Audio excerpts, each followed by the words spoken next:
Hello everyone and welcome to the Cote Blitz tournament. The rapid section is over after 3 days. Magnus Carlsen won the event with quite an edge, and now we are heading into the 2 days of Blitz. The first day of Blitz is over, and we're only going to show a few games now, so I will not be mentioning the results of the other games or the standings. We're going to check that out after I show a few more games, as these are Blitz games, so we're not going to be really dwelling too long on them. As you can see, I'm back in my usual surroundings, so I do hope the sound and everything is better now. So without further ado, let's check out the game. Magnus Carlsen versus Maxime Vachier-Lagrave. Without further ado, let's check out the game. Carlsen opens with e4, and of course that means he's willing to take on Maxime's Najdorf, which is one of the strongest Najdorfs you can face, with Maxime being such an expert on the opening. Knight to f3, we have d6, d4, and c captures on d4. Knight captures on d4, knight to f6, knight to c3, and as we mentioned, the Najdorf defense is on the board. With bishop to e3, asking Carlsen, maybe you're interested. Asking Maxime, maybe he's interested to going for that knight to g4 line that we've already seen in the rapid section, but here Maxime goes for e5. And okay, Carlsen can decide whether he wants to retreat to b3, he can go to d2, he can go to f3, he decides for f3. Bishop to e7, and now comes bishop to c4 by Carlsen. We have castles, and now comes bishop to e6, and Carlsen retreats with bishop to b3. So this is nothing new, this is all very standard for this opening. We have b5, usual idea, and as Black's plan will at some point be to push d5, which is of course what every player wants to do that plays the Sicilian. Carlsen goes bishop to g5. He just attacks one of the defenders of the d5 square, so if such a move ever happens, then of course Carlsen is just ready to capture that knight. We have knight b to d7, preparing h6, as then Carlsen would have to decide whether he wants to retreat with the bishop or trade on f6, so Black will be able to recapture with the knight. We have rook to e1, rook to c8 now, developing the rook. We have a3 by Carlsen, and this position has been reached before, and the move played there was knight to e8, where Black offered a trade of dark square bishops, but here Maxime goes for h6. It is the top move recommended by the engine, so Maxime of course knows his openings, especially the Najdorf, as we already mentioned, and now Carlsen can choose whether he wants to retreat and then go into something like knight b6, from where the knight can come to c4, again attack the bishop, and that knight's really going to be an annoying piece. So here, after h6, Carlsen decides to just capture it with bishop captures, knight captures, and now comes knight to d2. If you're thinking about captures and captures, yes, you do mess up Black's pawn structure somewhat, but in the Sicilian it's important to have a strong center. This way Black would get a semi-open f-file, and then d5 it will be even easier to execute, as the e-pawn also controls the d5 square. So after knight captures on f6, we have knight to d2 by Carlsen, now preparing f3, knight to f1, and then, depending on what Black plays, either knight to e3 or g3. With bishop to g4 now, provoking f3, we have f3, and now comes queen to b6 check. King to h1, and now bishop returns to the e6 square. And now we have knight to f1 as planned by Carlsen, and here comes rook to c5. Just a nice square for the rook, since Carlsen no longer has a dark square bishop. It's not very easy to dislodge this rook from the c5 square. Maxime is also preparing to double up rooks on the c file. We have knight to e3 by Carlsen, rook f to c8 as planned, and now comes rook to e2. It will be a good defender of the of the c2 square if the bishop ever moves, and of course if the knight ever moves. But here Maxime goes for, well, something. It's not the engine's favorite move, but it is every Najdorf's player favorite move. And then of course, if you're a Najdorf player, you know what I'm talking about. Rook captures on c3. So it's a standard exchange sacrifice in the Najdorf, always giving up this rook for the knight on c3. B captures on c3, rook captures on c3, now with a double attack against Carlsen's knight on e3, and you have to be careful. If you defend it with queen c1, of course then just bishop captures, you will not be able to recapture due to this pin.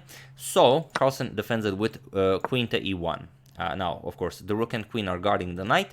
We have queen to c6, and now comes a4. Carlsen says, okay, there's nothing to be worried about here. If you capture my bishop, I'm just gonna capture here on b5, and then I'm gonna have the a file open for my rook. But with b4, Maxim prefers to have his rook cemented on the c3 square, and now comes knight to d1, where if black just retreats with a rook to c5, now you have a problem because now bishop captures on e6 is possible. F captures, queen captures on b4, and now after rook captures on c2, rook captures, and queen captures, you would get knight to e3 with an attack on the queen, let's say queen d3, and now queen a3, defending the knight, offering a queen trade, and here Carlsen would just be able to enjoy him being up the exchange. So after this knight to d1 move, Maxim goes for, a seemingly temporary exchange sacrifice, but not really. He plays bishop captures on b3. And okay, Carlsen recaptures with rook captures on c3, and now Maxim just brings back the bishop with an attack on Carlsen's rook, bishop to c4. And now you can't react to this attack on the rook because then you also lose the knight on c3, so you do have to save the piece. With knight to d1, Maxim captures, bishop captures on e2, queen captures on e2, and now finally, as it became possible, Maxim pushes d5, and he gets rid of his weak d6 pawn, and now the bishop can also come into play. With e captures on d4, knight captures on d4, and here the e5 pawn is off limits. If Carlsen grabs it, then just bishop to f6. You don't win the rook right away, but you will win it. After this variation, queen b6 check, sorry, queen b8 check, king h7, and now you do have to move the rook. Let's say you move it rook c1. Now you just get bishop to g5. Again, you have to move the rook. Rook moves, and now queen captures on c2. And now bishop to f6 will come again, and you will not be able to defend your rook. Let's say queen e8. Now comes bishop to f6. The rook is under attack, and now you have to give back the exchange with, let's say, rook c1. Queen captures. Queen e4 check. We'll pick up the knight. Let's say g6, queen captures, but black will just have a winning endgame. I mean, white has nothing to show for, and, well, black can just play anything. Queen c2, start pushing the pass pawn, and it's all over. So, after this knight captures on d5 move, you cannot capture. Magnus goes queen to e4, just pins the knight here, and here we have queen to e6, unpinning and, you know, keeping everything in order. So Carlsen still up the exchange, but he still has to figure out a way how to get this rook into the game. So knight to e3, hoping to trade knights and then just play rook to d1 or rook to e1, but knight to c3. First attacking Carlsen's queen, the bishop also guards the b4 pawn, so you don't have the option of capturing that. Queen to c4, hoping for a trade, but queen to g6 now by Maxim. And here Carlsen just pushes a5, improving his position in the queen side, saying, okay, I'm still just up the exchange. Maxim has nothing here. He just, he's trying to trick me. So Maxim doesn't like the idea of queen to c8 check, where he will constantly have to be calculating things. He can block it with either with bishop to f8 or just a nice premature king to h7, getting the king out of harm's way. With rook to e1, finally Carlsen brings the rook into the game, and then now comes e4 again. Maxim constantly playing active moves, and this is the way Maxim plays. If you remember, previous time he faced Carlsen, he sacrificed a pawn, but it wasn't enough. So here again, it's nice to see that his spirits are still up, and he continues to come at Carlsen. With f captures on e4, now comes knight captures on e4, and here. One of the more important moments in the game, you do have to prevent knight to f2 check. It's very important to do that, and to do it properly, you have to play queen to d5. Just keep an eye on the f5 square with the queen and the knight. And now, if this comes, knight f2 check, king g1, knight h3 check, you can escape with king to f1, as now both the queen and the knight guard the f5 square. No queen f5 check is possible. But here Carlsen played knight to d5. A more active move. Also now he opens up a double attack towards the knight here, and if the knight moves, then just the knight captures bishop. It seems like black is over here, but things aren't always as they seem. Here knight to f2 check has been played, king to g1, and now knight to h3 check. And here Carlsen has to decide whether he wants to go king h1 and allow this perpetual, or does he want to play actively, which he did. He did not agree for this perpetual. He played king to f1, and now he allows Maxim to start an attack against Carlsen's king. We have queen to f5 check. Now you can see that the knight nor the queen are defending the f5 square.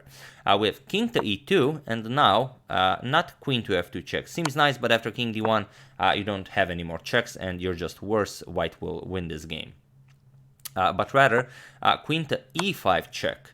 And now it seems very dangerous because you're aligning your queen and the bishop with the rook. So what's Maxim's idea here?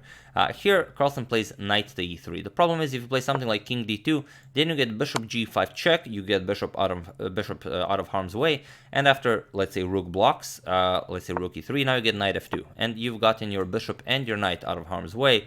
After Carlsen unpins, you would capture here, captures, and now you have this position where black is just better due to Carlsen's loose king here on e2. So after queen e5 check, Carlsen decided to go for knight to e3, and now we have knight to f4 check, getting the knight out of harm's way without losing time. So of course it comes with check. King back to f1, and now comes knight to e6, blocking any future rook's attack towards the bishop here. And here Carlsen decides, well, it's hard to decide what to do here. It's a blitz game, you know, everyone has a few seconds on the clock, but you do want to play knight to d5. Again, open up an attack from the rook to the queen and keep an eye on this bishop here. But here Carlsen decided to grab the a6 pawn, and now it's, well, it's really just an exciting game. He allows queen captures on h2. So what do you do here? First, queen to d3 check, getting the queen out of the way. We have king to g8, and now Carlsen created a passed pawn, which is a very dangerous pawn. Now, but you do have to keep an eye on any threats that are happening on the king's side. We have knight to d5. Knight to d5 is a move Carlsen should have played, but he played a6. But the problem with a6 is the following. If Carlsen played knight to d5, then Maxim's idea would not be possible. Maxim played bishop to h4, not here. Maxim played bishop to h4 in the line where we mentioned a6 was played. But here I'm just going to show why Maxim's idea doesn't work. Or better yet, I'm just going to show you what Maxim played. Carlsen played a6, and then Maxim replied with bishop to h4. And here you have a huge problem. If rook e2, then the king can no longer escape via d2 square. Let's say rook e2, queen h1 is checkmate. On the other hand, if you move the rook somewhere else, let's say you go all the way to a1, then you get knight f4. Again, knight controls d2 square and the queen, and now again, after we move the queen, queen h1 will be checkmate. So that's the problem with this a6 move Carlsen played. Had he played knight to d5, then bishop h4 doesn't really do all that much, as now you can just play queen to h3. It's important to open up the queen's path to the h3 square. Now you'd have to either trade or move the queen, let's say queen d6, and now after queen captures on d5, you would capture on b4, and now you enjoy this better position where you can just, well, try and escort your pass pawn up the board and win the game. So this was the way to go for Carlsen. Like I said, he played a6, and now Maxim's idea becomes possible.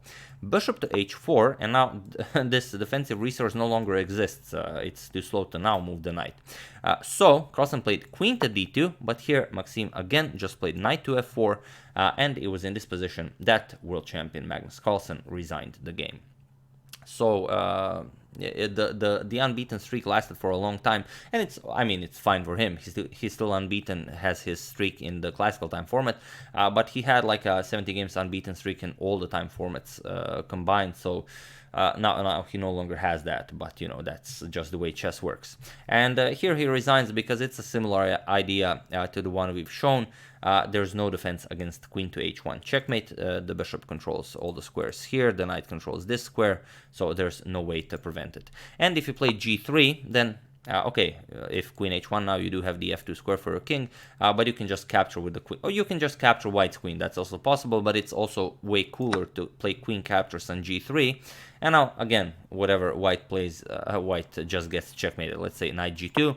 Now you get queen f3 check, king to g1, and now the awesome move. Of course, you all see it. I'll even let you pause the video here and try to find the move. It's a very nice hypothetical line that never happened. For those of you who were able to do it, congratulations, you are an excellent solver of positions that never happened actually over the board. And for those of you who just want to enjoy the show, not bishop captures e1, because then queen captures on f4 becomes possible, but rather bishop to f2 check. It's really a nice idea. Because now you either play queen captures and you get knight h3 check, you lose the queen and the game, of course, or you just move the king. Doesn't matter if you move it to f1 or h1, because now the bishop blocks the queen's defense of the knight, and just queen captures on g2 will be checkmate. So really an amazing game by Maxim, and really really shows us how to play the Nightorf. Doesn't really matter. Those who care what the engine thinks don't play the Nightorf. Here you play the way the Nightorf should be played, the way it's been written in books. You just take on c3 with your rook, you give up the rook for a knight, and then you play a nice active game. Push d5, and then just defeat the world champion Magnus Carlsen. That's how you do it. So that's the game. I do hope you enjoyed it. Like I said, we're gonna show a few more games from round 1 of the Blitz section. I'm checking up on your suggestions, so be sure to suggest, as I wasn't able. I caught a glimpse of a few games, not all of them. So if you know the games that are great, do share them, so I don't have to look for them myself. That would be great. And also I would like to thank Eliezer Barenbaum, Gary Williams, Konstantinos Lokas, Geoffrey Lewis, and Rafael Grushka for a contribution to my channel. Thank you a lot, I really appreciate it. As usual, you can check 2 of my previous videos here. Thank you all for watching, and I will see you soon, continuing this Cote d'Ivoire saga in the Blitz section, checking up on your suggestions, and of course, well, just trying to catch up with everything that's going on in the chess world. And also thank you all for your vast emails regarding the chess manga. We are going through them all, and I will get back to you soon on how our progress is going. So yeah, that's the game. I do hope you enjoyed it, and have an excellent rest of your Sunday, and I will see you soon.